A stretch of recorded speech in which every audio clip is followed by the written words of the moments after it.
Yeah, it wasn't just that as well. It's the fact that this Lian Po was used as such a great denial of these jungle objectives that we saw towards the mid to late game, especially on the Shadow Tyrants, on the Shadow Overlords as well. Just being able to be sat in the back of the brush and then be like, yeah, what's the password? What's the password? Tell me the password and I'll let you in. And there was just unfortunately no way for Jing to get in, for the Mai Yin, for Mai Shiranui as well. And there was definitely no shot that we saw Fang was going to get in there, but I do have to keep reminding that the people watching at home that Loops had a fantastic early game. Like, honestly, compared to all the other teams that LGD have played against, I feel like Loops has put the most aggressive mark, maybe even got them shaken a little bit towards that mid game, because it wasn't until the point where we saw this fight around the Azure Golem where things really started to get heated for the side of LGD. That 4-1 trade? Hello?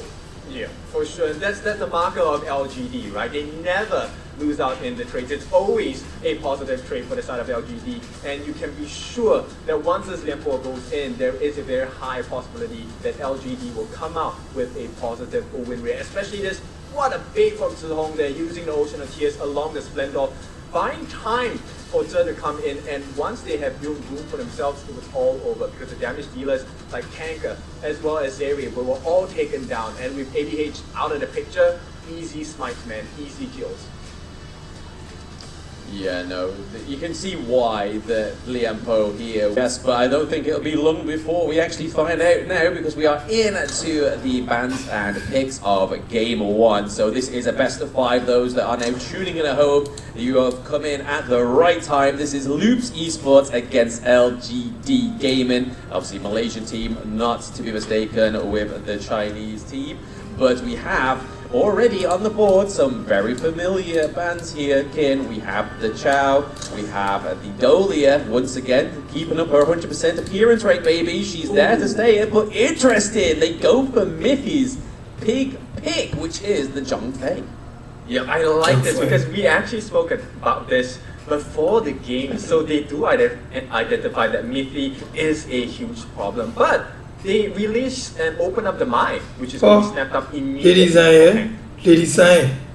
Oh, okay, yes, so for Kanka in the mid lane. This is a hero that we were speaking about pre-production as well, not quite up for the side of Loops, but more so for one of the other teams. But the Lady Shen, again, coming through very strong, one of the highest win rates compared to her appearance as well, so she has one of the higher appearance of the whole of Season 2 Invitational, and she has one of the highest win rates as well. I believe it's something like 76%, I believe. Yeah, very high percentage for sure, right? And right off the bat, they're going to equalize the picks first. So you're going to have the Ma Yin and the Jing coming through for Loops. Likewise, we will have the Yuan joining the likes of Lady Sun and Lady Zhen as well. So there's a lot of iframes and huge bursts coming out from both ends, actually.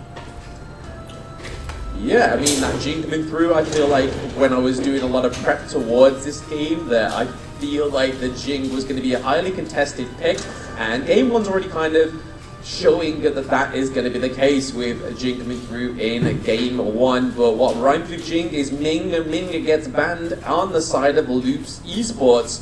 But interestingly enough, they do ban out the Deranger and the Ho Yi on the side of LGD, so Lady Sun are retaken.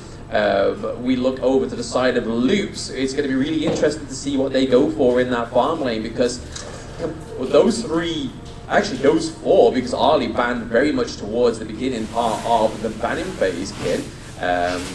It really slows down and shrinks that farm lane pool already. I mean, we could have like the Marco Polo come through, which we see very frequently, or you could get your Fang pick come through. But going into this team comp, do you reckon Fang would gel into Loops Esports team comp here? I think the Fang will actually do well in splitting the fight, right? That's one of the benefits, because it's huge burst as well. But yes, it's difficult because right now Zeri is not exactly in a very safe position. They have quite a lot of potential bursts coming out, especially control, right? And this is going to come in the form of Charlotte. I like the fact they banned the Dharma, because we've already seen the performance by Snow yesterday. We know what a Dharma can do. A burst onto the backlines, killing off my Shiranui or even Zeri will be horrendous for the side of Loops. Yeah, so Charlotte is one of the pocket picks I had down for LGD, because Charlotte has not been picked onto the side of Loops. It may be one of those heroes that they're not quite as confident with. We generally see the Mai come through like we have, and there is the Fang. So Fang and the Mutsu coming through on the side of Loop Esports. Again, between these two teams, the Mutsu has been one of those heroes that has been not really contested. It's been something they both play. But the thing with the Mutsu is if you are playing on the back foot, it's a hard pick to come back from. Because if you look at LGD's roster, they've got such an aggressive roster here, and that's just going to be completely thickened out with the Liam Po with some fantastic engage potentials. Those triple knockups that you have from the ultimate, it's going to be really hard, especially paired in with the Hu Huan in the jungle. That team fight's going to be lasting for quite some time, kid. Yep, exactly. And his main role here is actually to soak up the cannon blast coming out from the mods, right? And because he is NPCC based every time he uses a skill, you can expect that he's going to jump the backlines as well. But he has one more very important job, and that is to keep the Clash lane under control, which is going to be Tempest on that Mai Yin, because Mai Yin should not touch the backline of LGD. It's going to be instant melting of kills for the side of Loops if they get their hands on the backline. Yeah, no, that's probably the main goal there for the likes of the Liam Po, but then also for the Hu Huan to try and just sustain that backline like you were saying there, Ken. But really interesting first game team comps here for both of these teams. A little bit of familiarity coming through for both of Loops and LGD Gaming as they go into game one. This is those new joining in at home. This is the first game of the semi-finals. So that statement alone really shows you the gravity of what's at stake in this first game in the best of 5. Yeah, for sure. And LGD doing the typical fashion of trying to steal the first camp across the game itself. It looks like Xiang will be successful in doing so, so this is a benefit for the side of LGD's jungle. Yes, already massive benefits here, but you see that the Liam Po is already sort of navigating to that mid lane, because again, the Mai Shiranui going against the control utility mage like the Lady Chen is a really hard matchup for them to face, but you can't really put in the Fang there in the mid lane against the Lady Chen, and then Mai going against the Lady Sun. It's a little bit of the same old song and dance, but there we go. ABH looking for the first blood, keeping it true and tested there with their first blood rate. Loop Esports coming in, Jing baby, taking down Musang King. Yeah, beautiful, and this is going to be a recovery attempt here. Kanka actually gets out, what the heck?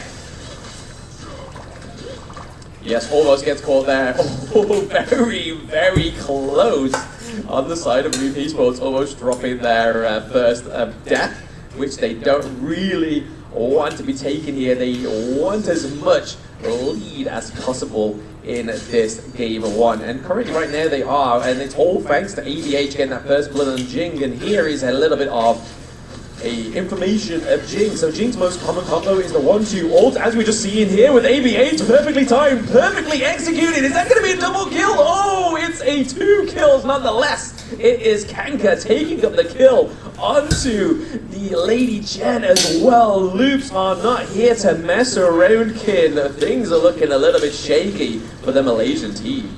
Yeah, that's right. Definitely not what the Malaysians expected at this point, but Loops, we know their power and we know their strength as well, and Loops having a 3-0 lead in the first 2.5 minutes is a very strong showing of where they are at in this game right now. Yep, I mean, I was alluding to in the intro that LGD have not been the team to pull punches, but currently it looks like Loops have been pulling some punches throughout the entire of this tournament. They are definitely in it to win it. I mean, 3 kills ahead. This is nothing strange for LGD to be witnessing here like a week early game. We know that they prioritize the farm. They like to get that gold lead, or at least try and sort of maintain the gold lead from not being so far away from their own. I mean, even though Loops is 3 kills up, they're able to still be sustaining a 1.4k lead. It's not massive at this point, but I think that's all down to the likes of the Musang King just getting that really clear, really fast jungle rotations. Yeah, and at this point, oh, hang on. Potential. Pancake going in with the first ability. Okay, Lady Shen going in with the ult there, but we see that Mai is into the back of the line and target ability comes through from Yu Huan, and she does be a little bit safe there, thanks to the untargetability of the Yu Huan skill set. Motsu coming in with that long obnoxious stun though from that first skill, trying to set up some plays here. Fangs being a little bit too aggressive. Zeri almost got the kill onto the Lady Sun. I feel like the pressure and the appearance of the first Tyrant was the reason why Lady Sun was able to survive. Tanker looking pretty low, or denying the brawl onto the Tyrant. We do see the LGD are able to take the Tyrant in the first part of the game.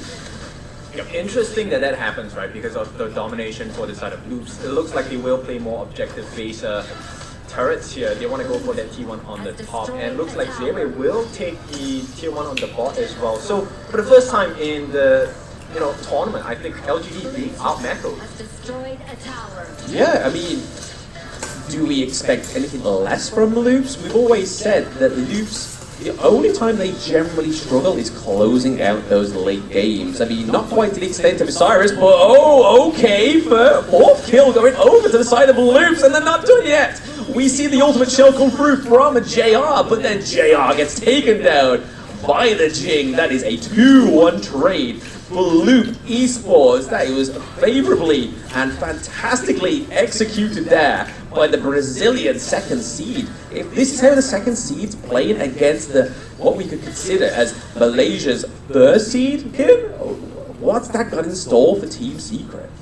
I mean, if you look at Loops, right, they're giving LGD a taste of their own medicine, right? So at this point, this is what LGD has been doing to every single team that they have come up against. But Loops, for the first time, they're showing them, hey, this is what it feels like. Yeah, definitely doesn't like. I mean, what is it they say? Sometimes is it bad medicine? I'm not too sure to say, and I'm going to muff it up here, so I'm not going to proceed that one. But Miffy gets taken down by Musan King, so we see that a second kill over to the side of LGD is taken by Musan King, and that is definitely the taste of bad medicine on the side of Loop Esports, losing the second kill already over to the side of the Malaysian team. We're seeing a heavy presence here in the mid lane. We saw Liam Ho go in with what was starting to see a start of an engage, but then they realized there was no minion wave, they couldn't really push that mid lane turret, and now they've all backed off and looking for a reset, looking for a few more clears within the jungle. Yep, at this point, I'm very confident that Loops is going to have the early game lead for sure. But like you mentioned, right, it's all about closing the game, and that has been something that Loops has been struggling with since the group stages. And I think the way LGD has drafted, it's kind of intuitive for them to play the late game as well, because later on, I don't think it's that easy to, number one, get past third, and number two, kill him off as well. I mean, paired with the Lady Sun as well, and we all know, those that have been watching since day one and play this game know that Lady Sun is a late game hero, but ABH taking a few too many shots there, too many cheap shots being taken onto the side of Loop Esports that could really make a difference in this mid lane mashup with the ultimate shell coming through from the Lady Sun, and the mid lane T1 is taken by the side of LGD. This is the classic LGD memo. If it's not the sidelines, it's those mid lanes, but Motsu coming through with the stun saving Zeri as well. That could have been a clean kill, but Xiang was able to get out alive. Yep, it's a tough one, right? You can start to see where Loops might have chinks in the armor at this point. And LGD, they are mounting their comeback slowly but surely, because right now JR hasn't been kind of restricted in terms of growth. He is similar in terms of the farm levels with this area as well.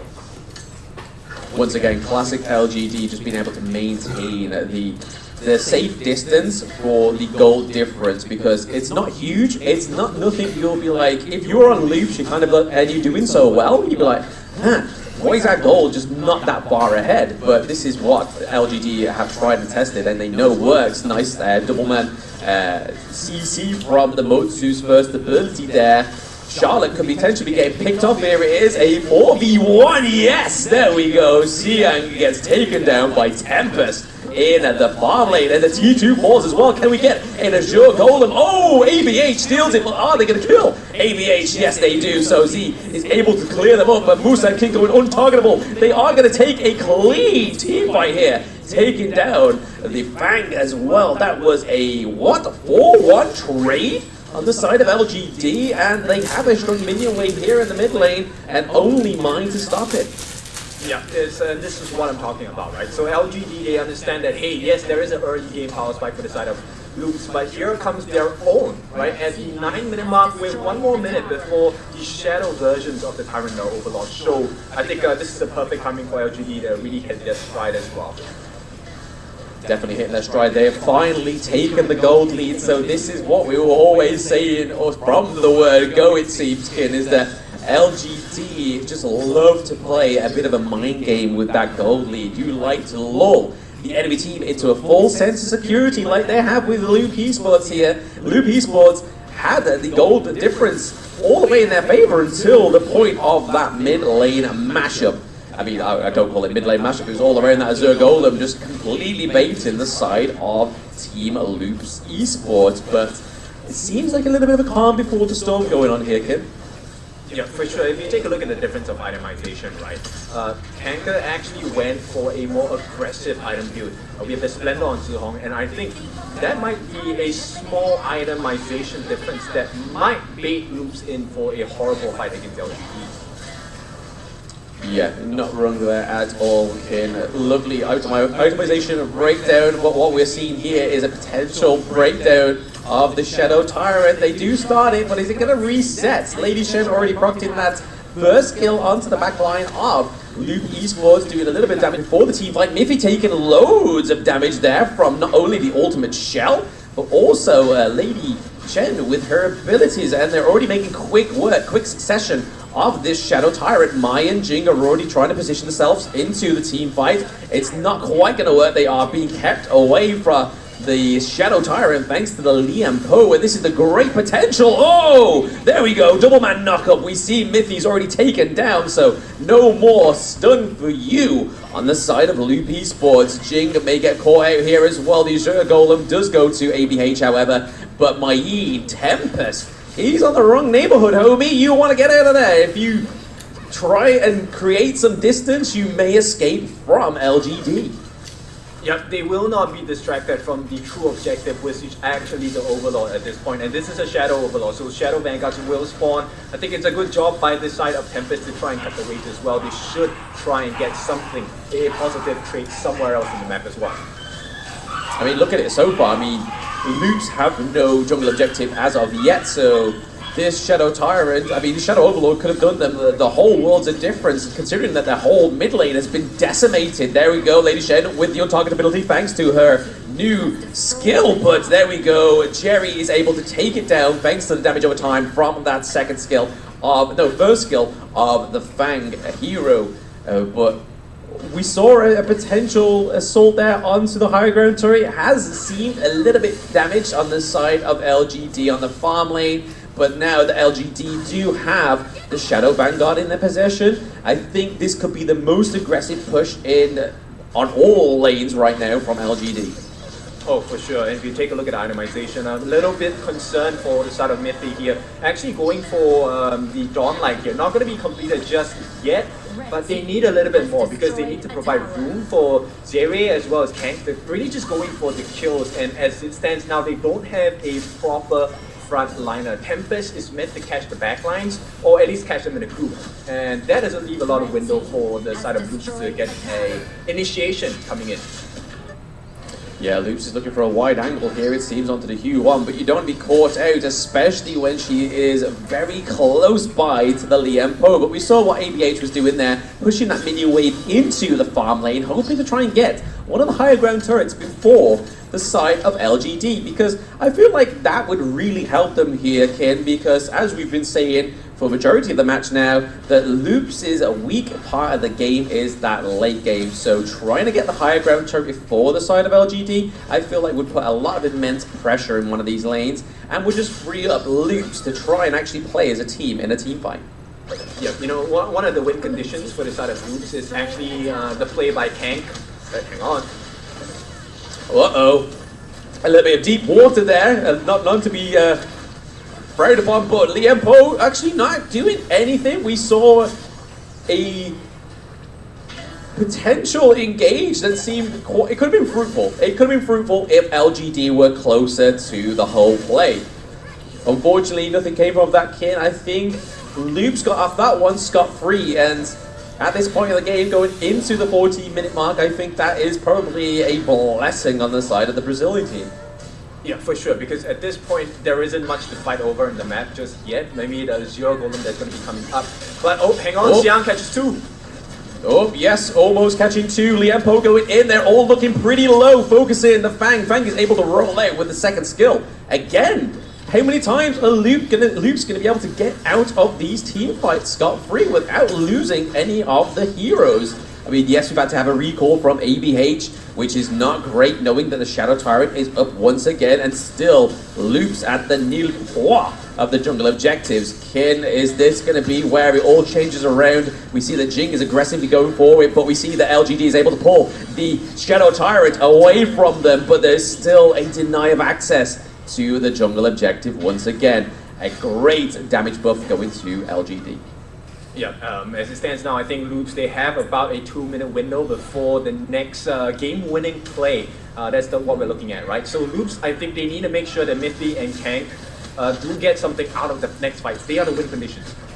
Here we go. Again, massive Liempo engaged, not quite landing the third wave of that ultimate from the Liempo. Being able to get out of there without any sort of casualties is maybe and potentially Loop's third and final fateful attempt of trying to lead these fights without dying. But it's all surrounding this Shadow Overlord, Kin. I feel like if what goes wrong here is going to really put the conclusion on this match, because if they get the Shadow Overlord onto the side of LGD, which they have Primal Bond, so it's going to be a little bit harder for them to actually run the Shadow Overlord down. We see that ABH is already trying to put a pressure there onto the side lane. It's I'm not too sure where they're going to go with this. Fang is not quite in the team fight. He's looking for trying to potentially take out the Lady Sun, but again, Lady Sun was able to disengage within the right amount of time. However, the minion wave is in at that farm lane, and we could see the high ground turret fall here.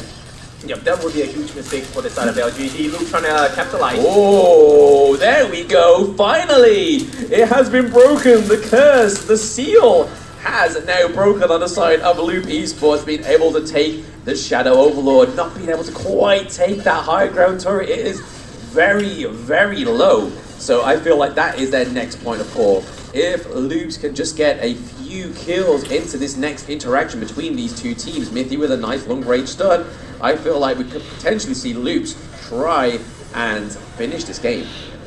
Yep, they could. All they need is a broken tower on that bottom lane. That would be great. Right now, it's really about map control. And so if Loops can get better map control for the next 2 to 3 minutes, it will make the world difference going up against LGD, because there will be more things that LGD needs to watch out for. Yeah, Miffy just trying to give the intelligence over that there are plenty of the side of LGD in that mid lane, but they have a fast rotation. We see that Liempo has not quite used that ultimate yet, trying to keep it on until it's not just Mayeen that's going to be the fallen victim. She's able to parkour out of the team fight. However, still keeping it alive, Shadow Vanguard, and Vanguard is into the clash lane, but Lady Sun here to try and make sure work of it with that fast wave clear. Look how fast she's melting that Shadow Vanguard now that she is pretty much a few items into her itemization. Yep, so they have pretty decent wave clear. Both teams do have this as well. Right now, like I said, it's really who gets the first initiation, right? And at this point, it falls a lot on Kanka as well as Mithy as well. If they can land the Cannon Blast, they can land the knockouts from the Mai Shiranui, it will make the opening a little bit clearer for the side of Loops to jump in. But until then, it is still LGD pretty much in control. So, before we get the next sort of hype moment, Kin, what do you feel like's working here towards this mid to late game on the side of Loops, and what's not working? Me personally, I feel like because they have the Motsu now and they're playing on the back foot, it seems to be a little bit harder for them, whereas in that early to mid game, because they were ahead of the gold and just ahead of these rotations and being super aggressive, the Motsu definitely shined more then. What's your feelings on this one? I think Mithy needs to be less defensive at this point, right? One of the strengths of Loop's lineup is the fact that they're able to poke from afar. And at this point, Mithy, it would do great for him if he has the Mask of Agony. He can melt her down a little bit more. And at this point, I don't see how they're going to be able to contest for this Shadow Tyrant at this point. Yep, so it's going to be a simple man. Yeah, Liam Poe is he's such a great hero to just keep the side of Loop Esports off of it. And I mean, we've seen maybe 3 Tyrants now where Liam Poe has just been able to beautifully, just without even dying as well, which I think really shows the player skill of G on the side of LGD, is that you're going into the thick of it, you're keeping that jungle objective alive and kept regardless from the side of Loop Esports. And it's happening multiple times. It's just sort of like really good pickup here for the Liam Poe, I feel like, into the draft. Yeah, it's difficult because he has the Long Night Guardian as well with the Frigid Charge. So he does have plenty of armor, plenty of health regen, and with the Ominous Premonition, he's going to slow down the attack speed, the movement speed on the side of Roots as well, which makes it easier for him to get, that multiple man Tremor Smash, as well as the first and second skill combinations, Burst Ram, into Magma Sun, back into the Burst Ram again. There's a lot of CC coming up from LGD. So Loops, they really need to start to be able to really just burn and peel away the health bars of LGD, which is why I hold the notion that Mithy, he needs to go for the Mask of Agony. He's tanky enough at this point. They don't really get to go into a face-to-face fight, right? Just get the pokes in first. Yep, get the pokes in, do enough damage before you get into a team fight or any sort of altercation, and then we'll see what happens from there. But we're already seeing quite an aggressive push here, pushing the side of Loop Esports back into what seems like their high ground turrets vicinity rather than the Tempest Dragon. We see that Mayin is looking for a bit of a macro push there up into the Clash Lane, but Charlotte is lucky enough to sort of try and nip that in the bud. There's not really much there in terms of the Clash Lane wave yet, but still trying to bait this Tempest Dragon team fight, it seems, Kid. It's definitely slowed down in terms of the all-out brawly, chaotic team fights. There seems to be some sort of communication come from the side of Loop Esports, but speaking of coming from the side, we see that Fang, ABH, the Sage Sanctuary coming through just to try and save Jing there. We see the Splendor as well, but that's not going to be enough for this Tremor Smash, and we see that Liam Poe is able to just set up a beautiful team fight here on the side of LGD. That is a 3-0 trade so far, and they have a fantastic push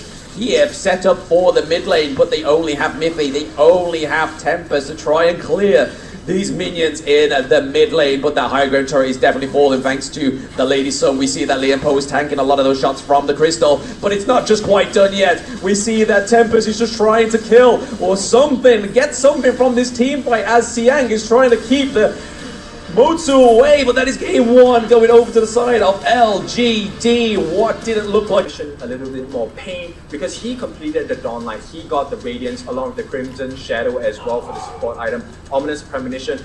But the thing is, great engages from the Liam Poe, and the MVP is as a Liam Poe fanatic myself, we love to see an MVP. An absolute unit. Absolutely. And we are seeing here these first blood replays from the side of LGD, because Loops in game 1 was able to successfully take them down in the game 1 first blood, but LGD was like, hey, we've got your number, baby. We are going to call you, and that call is going to be the result of first blood. But here is where we saw that glimmer of hope. It didn't really do much for them on the side of the gold grab, because it wasn't dominant enough, or there was no sort of after effect for Loop Esports from that great engage onto the side of the Azure Golem, but it was a glimmer of hope to say the least for them. But I'm not too sure what they can do drafting into game 3. Like I was saying, the Mai was normally their pocket pick, but because Lady Shen on the side of LGD is getting locked in with those first 2 picks on the red side, it's kind of hard for them to go and sort of try a different mage in the mid lane. They're not thinking of the... Like we were saying in game 1, they had the aggression early game, but if you let that the Chao and Futsu combo come through, you don't know what's hit you. I mean, the attack speed on Futsu as well is just incredibly crazy. But rightfully so, LGD banning out that Jing baby. We saw the ABH getting that first blood, keeping it true to Loops's already astounding stat on that first blood rate. So again, Jing falling short there towards the first part of the banning phase, and then Ali as well. Probably one of the most correct farm lane heroes within Honor of Kings right now, and we're seeing the double ladies, back-to-back ladies, as the first pick on the side of LGD. Yep, LGD offering another chance to play again, right? So they go for the exact same lineup. It's going to be a Lady Sun along with the Lady Chen as well. But this time, they will allow that Zhang Fei to come out. I'm expecting huge and great things from Mithy. This, like you said, is his prio pick. Interesting. They ban the Jing, but pick out the Ming. It's the switcheroo of Game 1 draft. But like you were saying there, Kin, Mithy does get his Zhang Fei. Was this the ultimate goal of Loops in Game 1? To be like, well, we'll show them the Jing, we'll put the Jing on the table, we'll show them how deadly we are with it, but that leaves us and opens up Mithy's king pick, the beast himself, Zhang Fei. And then they follow it up with Mai Yin again. So Tempest going for the Mai Yin, not really bringing the Elaine onto the Gorge, which I feel like if we had the Elaine towards that mid to late game, I honestly think we could have saw some really great Tempest outplays like we saw in the quarterfinals. Yes, but there's a reason why, and that's because of the Ming, right? Ming is able to kind of change the state of the fight instantly with his ultimate as well, giving the life. So longevity for Lady Sun is going to be a huge change in the terms of the fight. And I like the fact that he took out the Nerza along with the Musashi. It just tells you one thing. We want our recovery, we want the health boost, right? Because that is the game state, the kit that both Musashi and Nerza offers to the side of Loops, and instantly taken out. Yeah, we see the Dharma being picked up here as well, which complements nicely with the Ming also, especially into those team fights. We're not going to see Ming very much early game up into the clash lane with the Dharma, but like you said, Kin, it pairs very nicely with the Lady Sun. But over to the side of Loops, they ban out the Byron, which once again is probably in one of the least appearances in the Clash lane, it seems, in Season 2, because again, he can win most of these lane matchups early game, and then obviously towards the late game, he becomes a little bit more sort of backline, very aggressive, kind of like an assassin bruiser into the mid to late game, and then obviously the Sun C getting banned out because huge CC potential onto the side of Loop Esports if that was ever to come out, or even to try and just replace the Lian Po. But speaking of Lian Po, he has not been banned, but I don't think he'll get picked up here because we are waiting for that jungle pick to come through. And what a replacement is that Kaiser in the jungle. Again, we saw this on the side of Team Vitality. It was one of their biggest picks. Having that Kaiser really sets up a fantastic frontline engage. Yeah, for sure, and a little bit more confident of the Loops lineup at this point. But you know, the big question is, can they do this Kaiser? Especially if they have to put their eyes on Kaiser, that's going to be tunnel vision. It's hard to deal with the Dharma, and more importantly, it's hard to deal with the Ming and Lady Sun combo as well. So many questions that Loops have to answer. They have a decent early game. Still, once again, Pei, one of the strongest snowballers in the game. Let's see if Loops can do it to tie it 1-1. Yeah, the Pei coming through here is just as an aggressive pick as the Jing. I'd probably say it isn't as slippery. There is definitely more of a chance of the Pei being caught out, especially with the likes of the Lady Jen, as long as the rotations are there and the support is from the mid lane. Trying to secure those early Azure and Crimson Golems is going to be a little bit more of a difficult feat for the side of Loops Esports. But I mean, LGD looking like they have a solid comp. It's a sustainable comp. It's not like burn bright and then sort of dazzle out very quickly like we're currently seeing on the side of Loop Esports, but they are here to sustain the game, go the distance, and hey, Bruce Lee has joined the Gorge. Oh yes, for sure. So Bruce Lee, be like water, right? Be formless, be able to deal with any changes, be adaptable. That's the mark of a strong and a true champion as well. Hopefully Luke will be able to pull this game out, tie it 1-1. Hopefully they can, absolutely. I mean, Pei may be the the reason why they're able to do this, given the spirit of Bruce Lee in the Gorge as well. But Pei, most common combo is that Alt 2 basic attack 1 and then basic attack. Use the range advantage of his human form to harass the enemies from a distance. Then once their health is low, switch to the tiger form for the kill. And you'll probably see it, especially on a player like ABH. We know that he is silent but deadly. Yeah, and you take a look at ABH's playing style. He likes heroes that are very mobile. He likes heroes that do a lot of damage as well. So I think this is a very good synergy of picks. But here we go, maybe potential first blood. Yep, no, Kanka able to actually dash out there alive. We see the familiar rotations here that we've been seeing for quite a lot of this in the season 2, where we see, oh, okay, Robert, let that go to back burner there, ABH. We said silent but deadly, but he has been loud and clear with that first blood takedown. And then double kill over to Musang King. Like I said in his introduction, Musang King, the king of double kills, and putting some respect on his name in game 2. Yeah, we were waiting for the deadly, but at this point it's just silence coming out from ABH. Not his fault though, because at this point LGD, they have a pretty significant early game as well. This time when they allow the Kaiser to come through, the Invincible Warrior at level 4 makes a huge difference in the way that they can fight. And I like the fact that they put Suzuhong going up against Marco Polo, similar to yesterday's games, right? You won AOE against most of these farm lanes. Oh, hang on. Oh, 3v1 into the clash lane. We saw that getting set up for quite some distance there. We saw that Lady Sun was with the rotation. Siang dashing over the wall for the Dharma. That was just beautifully played by the side of LGD. But this has really made me consider that game 1 really shook up LGD, because they pick out a pocket pick like the Ming and they're playing so aggressive into game 2. They're like, oh, we can't fall any more punches, guys. We're in the semi-finals of the Season 2 Invitational.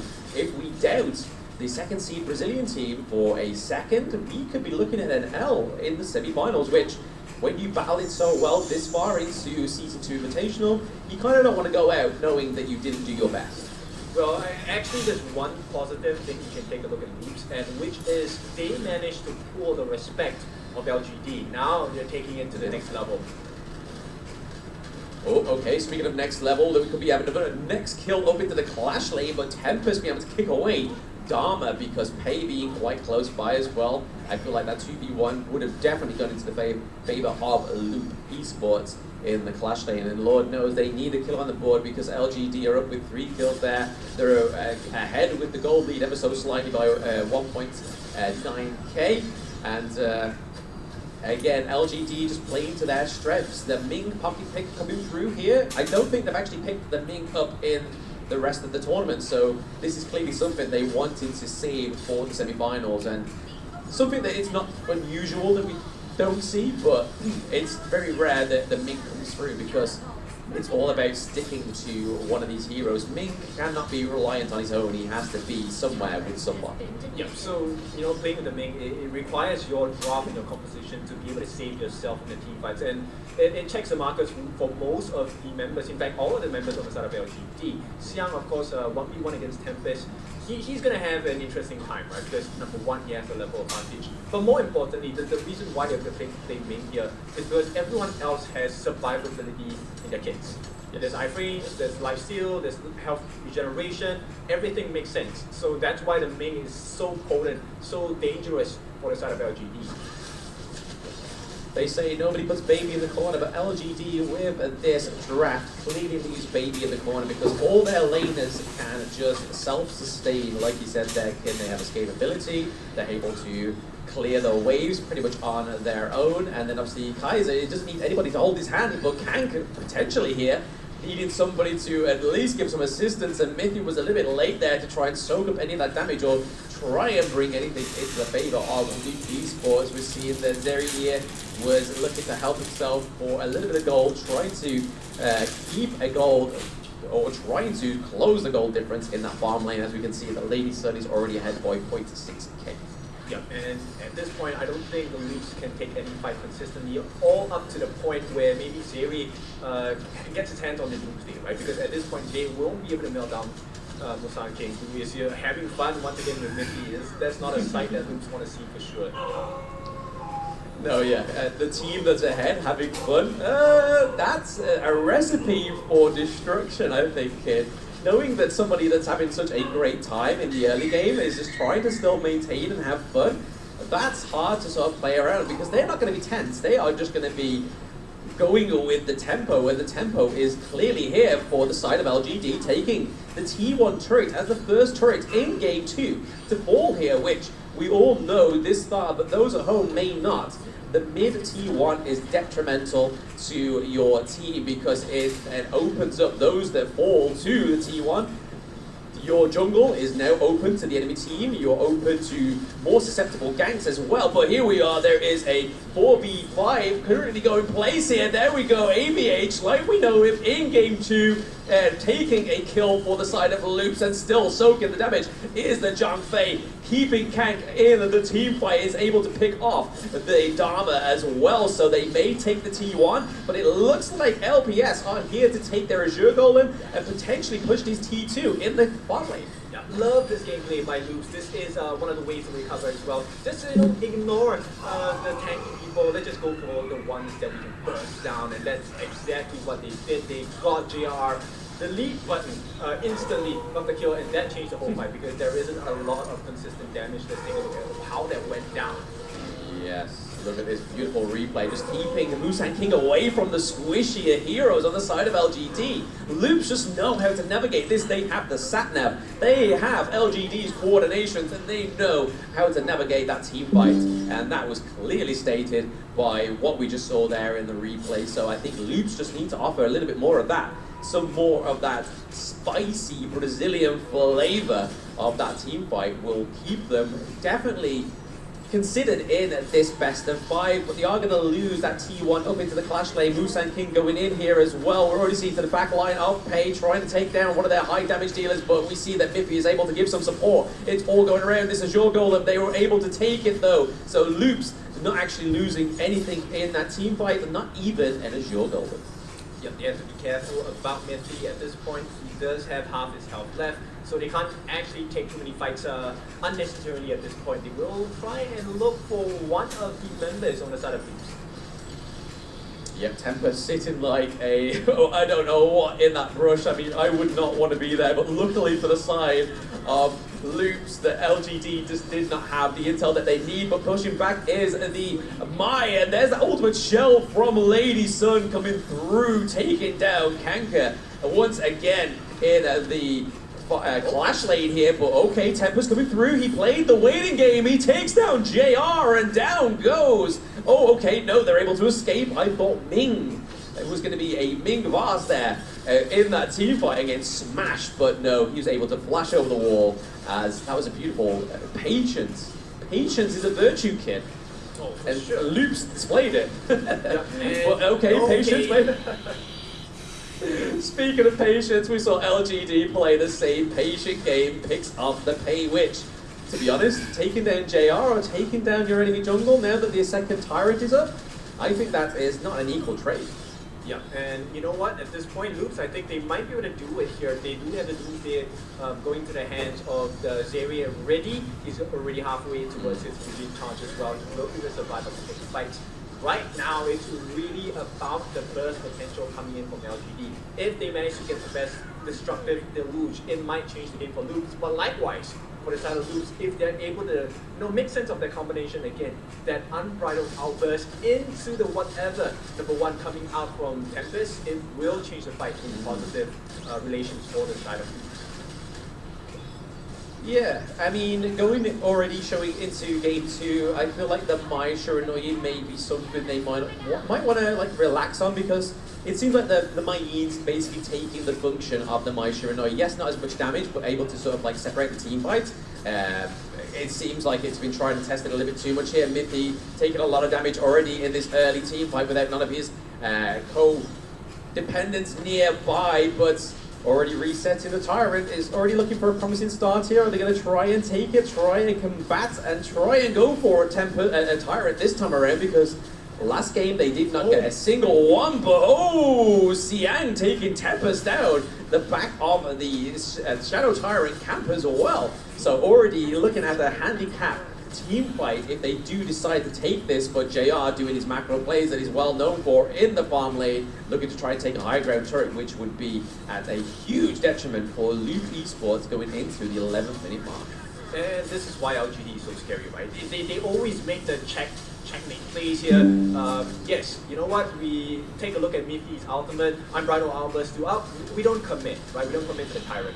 We win the fight, we go for the tower. Oh, you're coming for the tower? No worries, we'll go back and take the Tyrant. It's always one step ahead of Loops at this point for LGD. Yeah, there's always multiple objectives in their mind, and they are able to keep focus on all of them. They know how this works. It's not their first dance. It's not their first rodeo, and this is showing it in a game 2. We saw Loops with some promising engages. We saw Tempest sitting patiently in the brush on the side of the Clash lane, was able to pick off, but speaking of getting picked off here is that higher ground turret in the Clash lane. A lot earlier in game 2 for the side of LGD, and for the side of Loops, they are nowhere near a high ground turret, and Tempest being taken down there by Siang once again. They fool me once, but you don't fool me twice on the side of LGD. There is no patiently waiting in the bush. If Mayin's not there, they're checking all nearby brushes, baby, because that's not happening again. They fell for it once, and it's not going to happen again on the side of LGD Gaming. And they're already at the Crystal. They're in your home. They are invading. There's Musang King with a great engage, keeping the Miffy away from the rest of his team, and that is game 2 taken by LGD once again. Yeah, what a show of strength coming out from LGD. Very, very convincing gameplay, and you can see, right? That side, especially LGD, that is, they love locking in the dual ladies. The dual ladies just able to sustain the lanes their own. They have escapability, like you were saying, Ken, in the match, and that leaves open the possibility for the Ming pick. But speaking of the MVP, we are going to be seeing that it is the Dharma pickup this time around. So it's swapping from side lane to side lane. We see that Siang with those fantastic battles they've seen on stage. It's not just being a scrim. They have played against them in a no-holds-barred match. And knowing this information now, going into EWC, I feel like it's only going to benefit the team even more. But they are not counted out just yet. This could be their comeback, and I thought they would have tried something a little bit more than the Mai, but hey, if it works for Kank in the mid lane, you do you, boo-boo. I'm just a caster. You're on the stage for a reason. You pick that Mai Shiranui. But once again, the Jing is being banned, and the dual ladies get their duel passed through to game 3. Yeah, and this is the lesson, right? And this is one that's pretty painful for the side of Loops. This is actually, you know what? No, it's not a lesson. It's a curriculum. You have to go through so many stages, and LGD is not letting up. They literally not. They're just going like, yo, game 2, rinse and repeat. Let's do it, bros. We're seeing here that the Ming comes through again, and we've already seen that it has a great benefit to your team and great property as well, because we saw it in game 2. It came at a huge detriment to Loop Esports. They banned out the Dharma, which is only the real difference here so far compared to what game 2 was. But Nazar and the Musashi being banned through once again on the side of LGD. So LGD have generally got their bans on point here for Loops, but Miffy does get his Zhangfei again. We're seeing Tempest on the Mayin.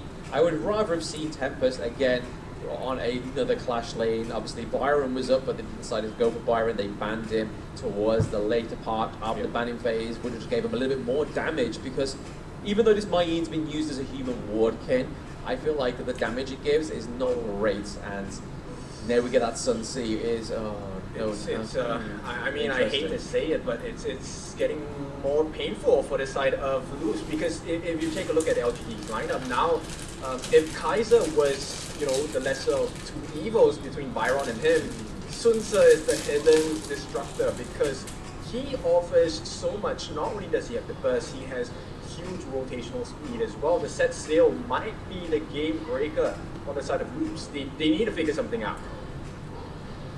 Game breaker, more like backbreaker, is the amount of CC that skill can set alone is crazy. But For the side of Loops, they've gone for a little bit of a amalgamation of game 1 and game 2. They go for the Luna pick, which is one of their other pocket picks in the jungle. Again, LGD, all they have to do is start that Azure Golem, and then it's kind of just like a sundown on Luna, but they go for the Dune in the jungle. Again, being a solid pick for all of Season 2 Invitational, being able to soak damage, a great front line. It just gives them everything that they need going into Game 3 to potentially give them a 3-0 victory. Yeah, but let's not count Loops out just yet. I think one of the things they need to really keep their eyes on is the ability to split the fight. If Loops can find the marker to split the fight into 2 or even 3 segments, I think Loops have it in the bag, because we have already seen the surviving potential of just the Lady Sun along with the Ming is not great, right? So Loops just has to separate them from the rest of the lineup on LGD. They should be able to turn that fight around. Well, easier said than done. I mean, yeah, you'd like to think so, with the fact that they've got a Mai Shiranui, they've got a Mayin, and then they've also got the Unbridled Rage from the Jung face. So a lot of pushing away. Just they need to be able to bring in the Fang, bring in the Luna to just basically capitalize on the push away from these teams. Because if they don't, then they're kind of just pushing away for no reason at all. Because that's where their true damage is going to really come from, is if the Mai's not able to get to the back of the line, they've got to rely on the Fang or the Luna. And this is Game 3. Those watching at home and those newly just tuned in, this could be the upset of the century for Loop Esports after a promising Game 1. But again, we cannot count them out. They have a little bit of a different team comp here in Game 3, but like you just said there, kid, a good little bit of extra farming in the mid lane. Yeah, let's take a look at Luna for this point being played by ABH. So, the combination for Luna is a 1 skill 1 ultimate, 2nd skill ultimate. This takes advantage of the refresh mechanic in her skills as well. This is going to come in the Crescent Slice into the New Moon as well. As we already see, ABH very potent on this hero as well.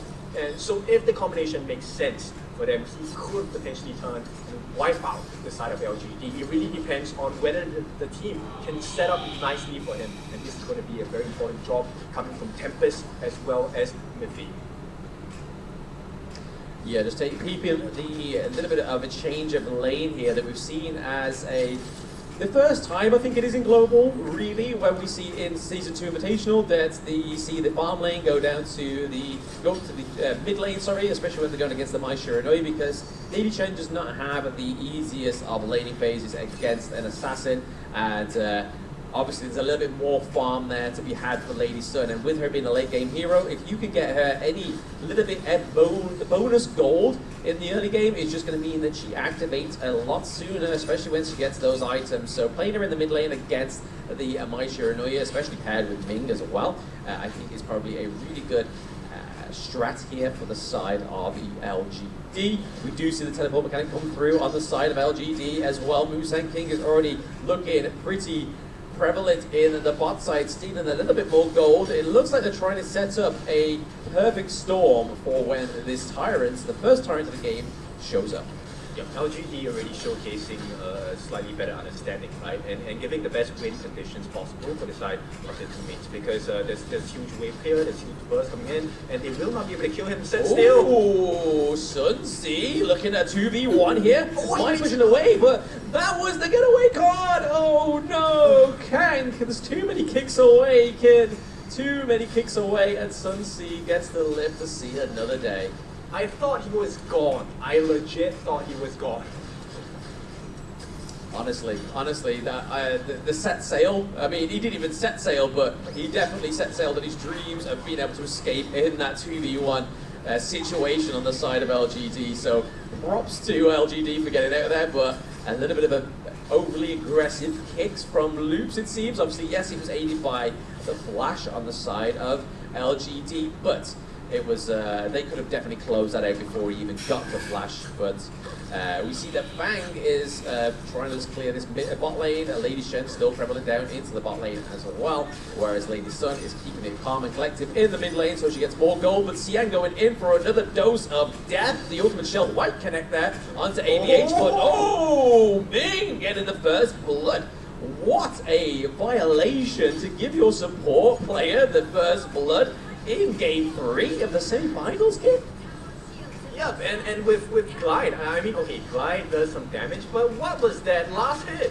Oh, okay, so here goes there, they pay for it, they take penance from the side of Loop Esports. Mithy's in there soaking a lot of damage, and dude is not a hero that can deal a lot of damage, but with Lady Sun, the dual ladies by his side, walking him down to the lane, they are able to get this tier 1 turret in the mid lane very early on from Loop Esports, but they're still not done. The Azure Golem does go down. Luna is able to keep it up though. Sun C was looking for a victim on his boat, and Fang could be the one. Oh, they was checking the bush. I think that was probably a really good call because they're able to pick up the Crimson Golem now from Loop Esports. Yep, so just playing around with the map objectives at this point. Let's take a look at the growth of the items. Already building halfway into the Long Night Guardian for the side of the Dun. So Musang King already very tanky, along with the Patrol X as well. Itemization for the growth, it looks like Leighton has the Stone of Sorcery already, so some minor bursts coming in. But more importantly, on this Lady Sun, Mr. JR so close towards that Eternity Blade already. Yeah, you can already see the efforts of trying to gain as much gold as he could in the early game, especially with the help of Ming, is just able to get that Eternity Blade a little bit quicker than Loops would have hoped for. But Tempest looking for a tried and tested tactic here in the bush, looking for a bit of a patient play. We also see that Kank is there as well. Okay, she goes into the bush. JR was a little bit unsuspected. Ming is all on his own as well, but is he going to be able to escape? No. Yes, he is able to escape. What is Loops doing? They're just letting these slippery heroes get out of there, but what is not getting out of there is Fang. Sherry pulled it down. Mithy looking to be the next victim of LGD, but he's able to use the Unbridled Rage to jump over the wall to escape as well. So both of these teams are letting some heroes slip here, which is could be a detriment for them. Luna was sitting in that bush just hoping that they wouldn't come there for that Azure Golem, but she does lose the Azure Golem buff, so blue buff for Luna is not going to be in this part of the game. It's a tough one for the side of Loops, but they still have the potential to come back right now. Oh, once again, nice catch. Oh, nice catch there for Tempest, but Sunsea is very close by, setting sails onto the Mayin, but isn't able to claim a kill because with Sunsea, he has a great defense, but his early game attack damage is probably not the best to go 1v1 against the Mayin, especially a hero that can HP regen just by standing still. He's able to get shield as well, so. But fortunately, over to the side of Blue Esports, they're able to take the farm lane T1, so they are no longer turretless. They're able to take some turrets in on the side of LGD as well, hopefully trying to get this Overlord from themselves, but we see that Siang is very much close by. He knows what's going on here. Sun C was waiting for ABH to come over the wall, and nothing comes of it. We do see the Overlord is taken down thanks to Zeri though, so paying dividends to the Fang kick this time around, able to close a jungle objective on the side of Blue Esports. Yeah, so this is the thing, right? You never count moves out. I really like the draft. It shows you the possible win conditions, right? Tempest, if he's able to get JR away from Zhe, no links available, he can kill him almost instantaneously. At the same time, ABH will be able to jump into the backlines with the Crescent Slice, the passive with the new moon as well. So you can see the benefits, you can see the merits. Right now, it's just can they even up the pump, can they get the equal experience as well to be able to stand toe-to-toe. Yep, I thought that Mickey was able to get the smite edge there for the Azure Golem on the side of Loops Esports, but not quite. We did see that dude was able to pick that up thanks to the Unbridled, the Unruly Blade. And there's the set sail. He's looking for those straight from the team fights. He is not wanting a gank from the Mayin or the Mai Shiranui here, or even the Luna. There's this potential gank central from the side of Loop Esports, and to be honest, Sunsea is the best hero to counter that because he can just check those bushes really fast. If he does secure and lands on a target, it's pretty much game over for these squishier heroes. Yep, and it feels like we're already in the late game status of the game, but it's only 8.5 minutes, and it feels like, you know, LGD just have such a strong lead, even though it's just 3,000 gold ahead. And, you know, one of the things that I put as a marker is, can they force out the longevity from Zhe? And so far, in this game, the Loops have not been able to force that hand yet. And that tells you volumes here, once again, 101. 101 Tempest in the clash lane, not really going anywhere with that one, but we've seen it once or twice, the 1v1s against Sunset and the Mayin, and it's not quite as fruitful as we'd like to be or action-packed. But speaking of action-packed, we do see that the Tyrant goes over to the side of the Loops. They do lose the clash lane T1, however, for the trade of the Tyrant, but I suppose when you've gone from such weak jungle games, from game 1 to game 2, getting those Tyrants is going to make LGD sweat a little bit more because of that damage output. We see that JR is putting a lot of pressure on Tempest and looking to try and take this T2, so the Tyrant trade for T2 into the clash lane, I don't think that's becoming a positive trade for LGD right now, because that high ground turret is now open up to LGD. Yeah, so definitely not fair, right? LGD looking so strong at this point. And yes, they are strong, but Loops, they still have one entry point, right? So the benefit of playing against a Ming and Lady String combo is probably most of the time they will be together. If they can set up ABH as well as Kanka to really come in at the same time, catch both of them, it could be an instant melt, right? So I'm hoping to be able to see that from Loops. We'll see if they can find that positioning. And that opens up the doors for Zeri to really try and split the fight, get the kills on maybe, the Lady Sun as well. Maybe even Xiang, Musang King out of the picture at this point. Yeah, look at that gold difference across the board. All pretty much go in favor of LGD bar the clash lane. It's very close in the mid lane and very much close in the farm lane as well, but the jungle is definitely where it separates. But look at, speaking of melting, they melted the Shadow Tyrant and they're melting the T1 in the farm lane as well, looking to aggress this higher ground turret, but Fang's ultimate is able to just clear out those minion waves without getting a little bit too close or caught out on the side of Loop. There's the Unbridled Rage from Miffy. Is there going to be a bit of a connect? But no, Loop does not decide to push or play for that team fight, and Miffy's fallen here. This could be a huge detriment to their team fight and their base. Now that they lose the higher ground turret as well, we have a full strong force of LGD. Sun C to the back line as well, trying to just push and put pressure into the base. Luna is looking pretty low. She goes down. ABH is down. Kank is down. We see a 4-1 trade for the side of LGD. LGD looking to take a clean 3-0 from the side of Loop Esports. They have no minions here, but they are hoping the Duke can tank the crystal enough, and he did. That's the show the true power of the Doom pick. He's able to soak the crystal damage and able to take game 3. 3-0 Kim? Semi-finals? Yeah, not what we expected here, Glenn, but for sure this was such a strong showing from the LGD Malaysia, and you can see finally the emotions have relaxed, they're smiling a little more. And let's throw it over to Choo Choo in a bit, because I mean, this interview is going to be crazy, right? We expected a more even matchup, but LGD just broke all of the rules here. Absolutely, but we're going to hand it over to Choo Choo for, it looks like, the losing interview. Thank you, Carlos. We're back on the live stage here in Summer Velocity Mall, which is going to be the Honor of Kings semi-finals here.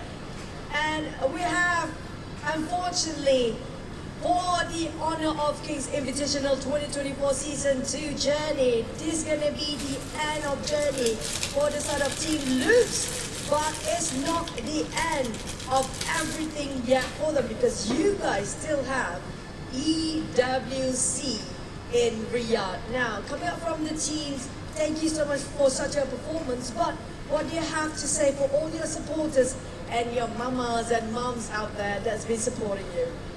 Bom jogo, foi muito bom e não acaba tudo aqui, né? Tem a competência IWC agora fim de mês, né? Vai continuar. E aqui o pessoal quer saber o que você tem a dizer para todos os seus fãs e para suas mães que estão vendo você jogar aqui desde a Malásia. Uma mensagem final.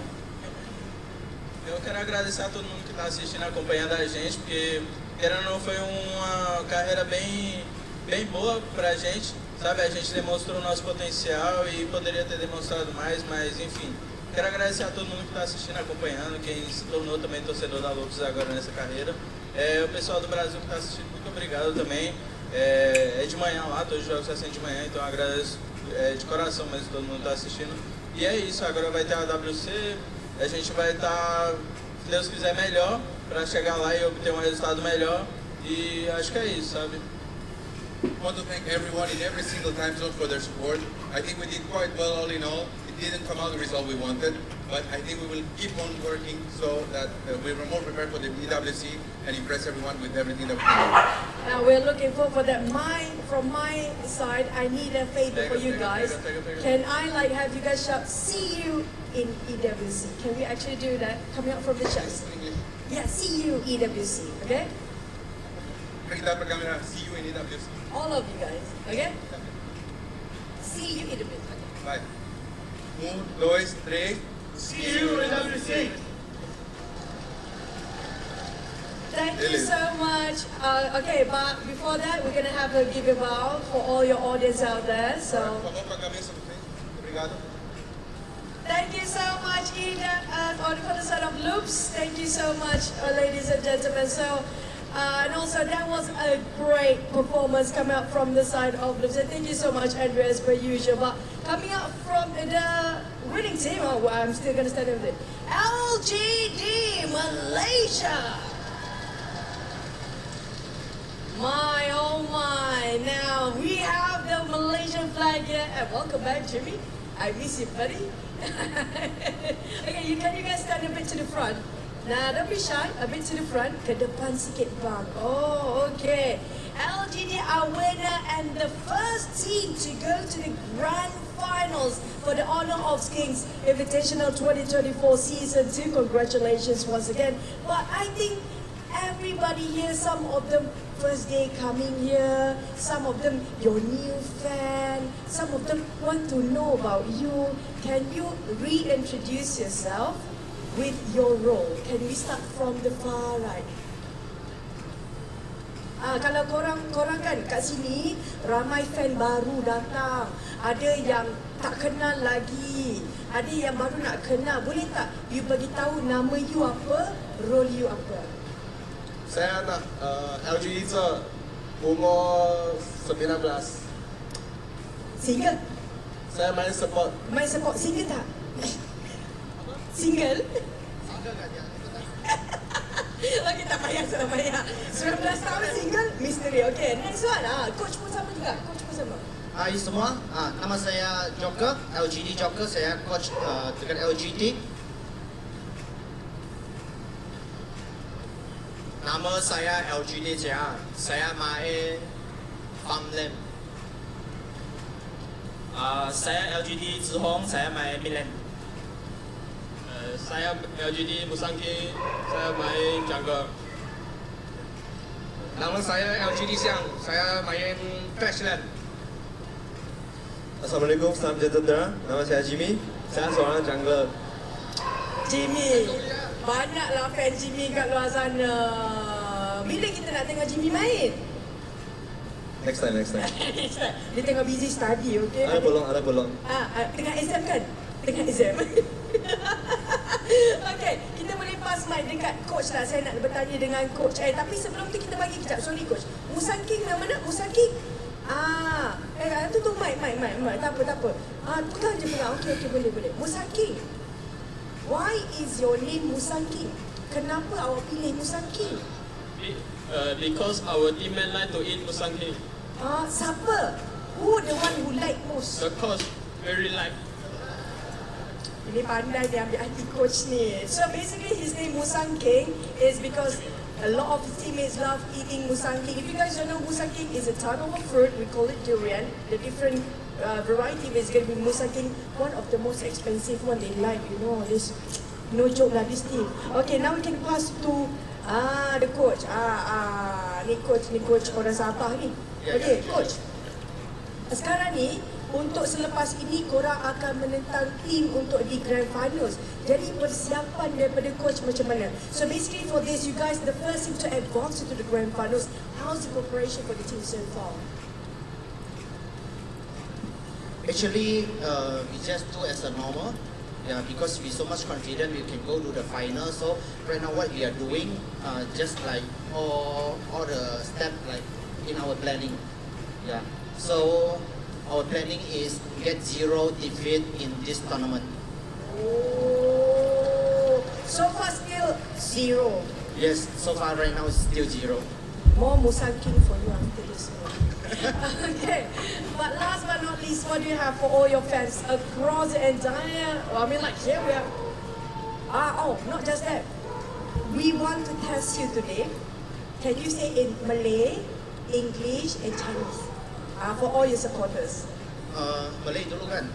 Nama saya Joker, saya berada di Sabah. I used to be. Cakap fan. Kita orang semua kena ada Joker. Yang support. Yang support. Okay. So thank you everyone to come here to support us. And don't forget tomorrow 7 p.m. see you here again. 还有感谢在座的支持，然后我也看到举着我们的国旗的，也感谢你们，不管是在现场的还是在这个电視上的，都感謝你們支持。I give you 2 extra 啦 Cantonese。多謝大家嚟到呢度嘅支持我哋嚇，因為冇你哋嘅支持，我哋做唔到今日。Melayu dah lupa Melayu. Melayu sudah kan? Tadi cakap lama je. Oh, boleh juga.